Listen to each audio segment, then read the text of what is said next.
我发觉个今年的技能到呢，OK，个今年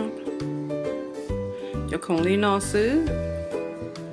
一包毛边，OK，就一包叶，一包shallow onion。green onion 的 cilantro， 就叫 spice 嘅，來一啲個呢零嘅，啲叫 chicken flavor soup base 呢是，就到 golden mountain 呢 seasoning sauce 呢，我呢我泡嘅到頭了，就是 India 哦 ，OK。cái món trâu nó cái món trâu đi nên có trâu bé cho nó thì cái món chua cái món chè cái như tu cái như món cho cái món cho là cho cái cái chỉ chẳng cái for like đi rồi nó đi thắt chặt còn thì còn đi xí nó ra chết thế này thì có mà lấy cho nên dễ đâu nó đau nữa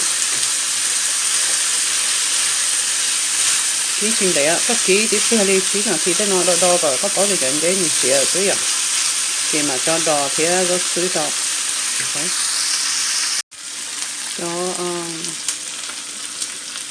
cho seasoning sauce nó, ok, mình cho dưới đó thì nhau thì cái gì là measure này chỉ thắt chặt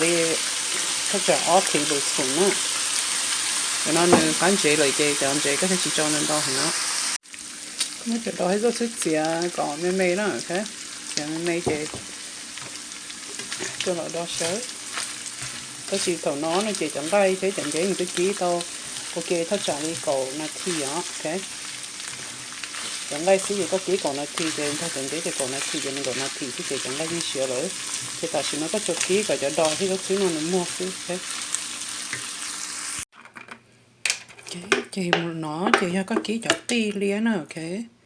cho đi ít tablespoon, cho có phải chú của ok, chị có mới cho anh nhìn lại đó, cho anh cái lía để cho có tí lía nó lại, thì cho là ký, có ký sập rồi nữa, ok, có cho phải chú nó lọ cho mê cho medium sữa. Thì nó có cú còn thôi ký còn có cú nhé ký còn nơi xịa thế nào thì rồi chấm món nữa ok có mỗi ít bó nó thì tôi sẽ bỏ chỉ cho milliliter of water nữa ok nó giờ tiền mà measure cup siêu này thì bỏ đi của hành lợi do có cho đây thì có cho sẽ bỏ chỉ cho milliliter rồi giờ tiền cho bacon nữa thế chỉ tao ăn đỡ thì có cho ít tablespoon oil thế thì mỗi đỏ sữa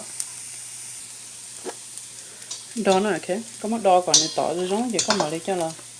có mà lấy cho có lấy giờ cho cả chỗ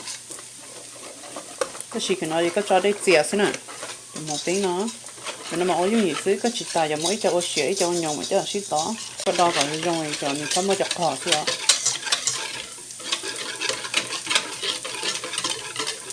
tất cả có chỗ nó này giờ có chặt tin nó có mỗi kỹ tàu đã đa nó đa chỗ này có muốn cho là cho nó ok có muốn thì chặt cá cho đo cho nó cái gì sống kín đâu chẳng đây nào thấy cái kín này thì chặt tin là chỉ chua chẳng đây là chặt tin là chỉ chua nó ngon ok thì coi chúng nó một tí separate lên đó một tí cho người có mà mới cho là kỹ cả đã đa thì có mà cho là cho thay cho nó hàng cây và hình ghế có kỹ tiền đây nó cái món đo còn nhiều xin dầu xứ thì cho là cho nó hồi từ phải có vào các ô tô để các món mới cho là cho nó hồi xứ thì có món lúc nói cho là dành nữa ok nếu sao có đo rồi không ok đo cho trong cuộc sống mới cho con lớn là sống mới cho to như họ cá ở nè thế nào ok thì có chút xí nó cho cái lúc giờ có cú xứ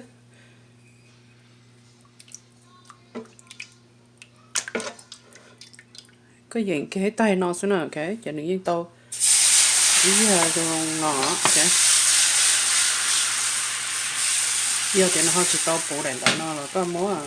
tròn gì trái không mấy gì là những tàu nữa ok tôi ấy không mấy thế chị thì nó sao kiểu tàu từ trong chả ok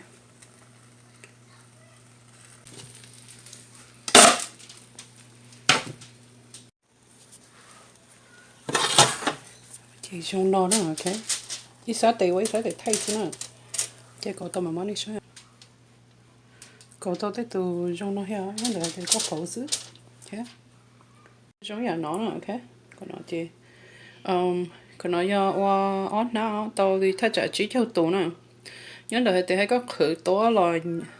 có cho mộng tao rồi chơi có cho đâu nó có này à như có cho đó nữa chị có cậu tao chơi cho họ do thì có cho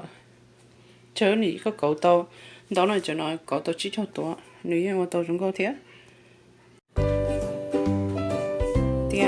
nó sợ đi nó là ok cho có gió nên đau cho cái nó sẽ tiền hey tôi biết là nó